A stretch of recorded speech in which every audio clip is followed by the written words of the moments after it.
মানিকগঞ্জে বিএনপি কার্যালয়ে অগ্নিকাণ্ডের ঘটনায় আসামি হলেন পৌরসভার 4 কাউন্সিলর। গত 4ই আগস্ট মানিকগঞ্জ জেলা বিএনপি কার্যালয়ে অগ্নিকাণ্ডের ঘটনায় আসামি করা হয়েছে মানিকগঞ্জ পৌরসভার 4 জন কাউন্সিলরকে। তারা হলেন 4 নং ওয়ার্ডের আরশেদ আলী বিশ্বাস, 5 নং ওয়ার্ডের আব্দুর রাজ্জাক রাজা, 6 নং ওয়ার্ডের শায়েক শিবলি ও 7 নং ওয়ার্ডের কবির হোসেন। তারা সবাই আওয়ামী লীগের রাজনীতির সাথে সম্পৃক্ত। আরশেদ আলী বিশ্বাস মানিকগঞ্জ পৌর আওয়ামী লীগের সভাপতি ও শায়েক শিবলি যুগ্ম সম্পাদক। আব্দুর রাজ্জাক রাজা জেলা যুবলীগের আহ্বায়ক ও কবির হোসেন 7 নং ওয়ার্ড আওয়ামী লীগের সভাপতি।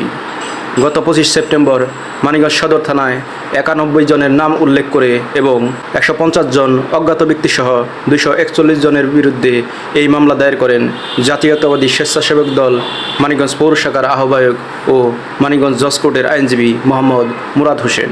মানিকগঞ্জ সদর থানার অফিসার ইনচার্জ SM আমানুল্লাহ এই তথ্য নিশ্চিত করেছেন। ছাত্র জনতার বিপ্লবের পর দেশের অন্যান্য পৌরসভার মেয়রদের মতো মানিকগঞ্জ পৌরসভার মেয়রকেও অপসারণ করা হয়। কাউন্সিলরগণও আত্মগোপনে গিয়েছিলেন।